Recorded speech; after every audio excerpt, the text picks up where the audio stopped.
Star live में आपका स्वागत है। मैं दीप सिंगर। आइए चलते हैं खास खबर की ओर। इसे विधि का विधान कहें या मजा इत्तेफाक कहें। दरअसल आपको बता दें कि महोबा के बिलखी में एक साथ जीने मरने और 7 बच्चों की कसम खाकर दंपति जीवन में बंधे नव दंपति 3 माह भी अपना जीवन खुशहाल से नहीं जी पाए। बताया जाता है कि बिलखी गांव निवासी 22 वर्षीय देशराज का पिपरा माफ गांव निवासी 20 वर्षीय दुर्गा से बीती 9 मई को विवाह हुआ था। अपने नव गृहस्थ जीवन को ये जोड़ा 3 माह पूरे नहीं कर पाया और दोनों की मृत्यु हो गई।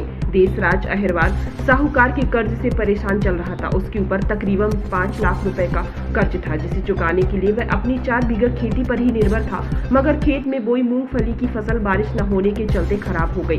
वहीं साहूकार भी कर्ज अदायगी के लिए उस पर दबाव बनाने लगे थे, जिससे युवक कई दिनों से परेशान चल रहा था। वहीं पत्नी ने युवक को सब कुछ समझाया, मगर पूरे तरीके से वह टूट चुका था। युवक ने अपना जीवन समाप्त कर लिया। वहीं उसकी पत्नी ने भी अपने पति की मृत्यु से सदमे से बाहर नहीं आ पाई थी कि उसी रात एक जहरीले सांप ने उसे डस लिया। परिजन उसे अचेत अवस्था में लेकर जिला अस्पताल पहुंचे, जहां डॉक्टरों ने उसे मृत घोषित कर दिया। वहीं पति पत्नी की शव का एक साथ पोस्टमार्टम कराया गया है और साथ ही दोनों का अंतिम संस्कार भी किया गया है। जिसने भी यह देखा है और सुना है, सब हैरत में पड़ गए हैं।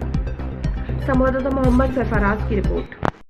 मेरा वो भतीजा तो उसने फांसी लगा ली सर। क्यों लगा ली, क्या वजह थी? सर वो खेती बाड़ी नष्ट होने के कारण से उसने फांसी लगा ली सर। और पौधे जमीन है जो कि बह दिया सर। उसने पानी नहीं बरसा। पानी ना बरसने के कारण से पौधा कुछ खराब हो गया, कुछ जमा अलग अलग होने के कारण से उसने गया खेत बाड़ में, तो है जो कि वो खराब था। उसने घरे आकर घबरा के पीछे सर फांसी लगा ली। अच्छा बता रहे, उसके ऊपर कर्ज भी था? कितना कर्ज था, किसका कर्ज था ये? कुछ सरकारी कर्ज था सर, कुछ गांव का कर्जा, बड़े बड़े आदमियों का। तो परेशान लोग कर रहे थे सर, तो उसने घबराहट के पाचे वो माँ पिता बूढ़े हैं उनके साथ। अच्छा, और क्या और भी घटना हुई है घर में? और ये हुआ सर के है जो कि सब लोग घबराने के कारण और उसकी जो वो थी घरवाली देशराज जो मृत्यु हो गई, उसकी घरवाली के सर सर्प ने काट लिया। सर्प ने काट लिया तो उसकी भी मौत हो चुकी। अच्छा, एक साथ घर में 2 मौतें हो गई। हाँ, कैसा माहौल इस समय घर का? सर बहुत ज़्यादा गंभीर में है और माता भी यहीं सरकारी हॉस्पिटल में गंभीर में है। 2 मौतें हो गई मेरे उसकी है जी कि दोनों को एक साथ में हुए मौतें। कैसा लग रहा लोगों को आज एक साथ घर में 2 मौतें हो गई और दोनों का अंतिम संस्कार किया जाएगा? सर अब घबराहट की तो ऐसा कि बहुत घबराहट हो रही है अंदर से, लेकिन अब तो सर गम है तो क्या करें। अच्छा, कैसी रहती थी ये पति पत्नी आपस में? सर पति पत्नी इतना अच्छा रिश्ता था सर। पहले से 1 साल पहले से जब रिश्ता जुड़ा है दोनों का, तो सर दोनों एक दूसरे से फ़ोन करते रहते थे। जब घर में आए तो ऐसे रहते थे जैसे बिल्कुल मैं कसमें खा के जहाँ तू जिएगी वहाँ मैं मरूँगा, वहाँ जो तू जिएगी वहाँ मैं रहूँगा।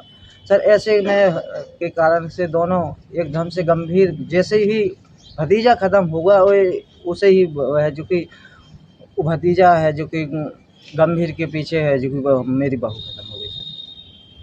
अरे भतीजे की फांसी लगाकर आत्महत्या कर ली उसने, और वो कर्ज से परेशान था और थोड़ी फसल ख़राब थी उसकी, इस वजह से कर्ज से बहुत ज़्यादा परेशान था। किसका कर्ज रहा होगा? एक साहूकारों का कर्ज था ज़्यादा। लगभग कितना कर्ज रहा? 4-5 लाख रुपए कर्ज है उसका। और रात गुजरी नहीं कि दूसरी रात में उसकी पत्नी को सर्प ने काट लिया और आज उसकी भी मृत्यु हो गई। सुबह अस्पताल में लेके आए तो वो भी मृत्यु हो गई। तो दोनों मिट्टी को अभी मुर्दा घर में मूर्ति में रखी हुई हैं। और उसकी माँ की भी तबीयत मतलब अभी अस्पताल में भर्ती है। उसकी माँ की भी नहीं बोल पा रही है, मतलब सदमा के कारण। कब हुई थी शादी इनकी? इनकी 9 मई को शादी हुई थी, अभी इसी 2024 में 9 मई को शादी। एक साथ 2 मौतें हो गई। कैसा माहौल है गांव का इस समय? गांव में बहुत माहौल ख़राब है, मतलब सब लोग सदमे में हैं। कब हुई थी शादी भैया? क्या इनकी शादी अभी हुई थी 9 मई को। दोनों बहुत प्रेम एक दूसरे से करते थे, फ़ोन ज़्यादा करते थे, मतलब रात दिन एक दूसरे से बहुत करीब रहते थे, इसलिए दोनों की मृत्यु हो गई।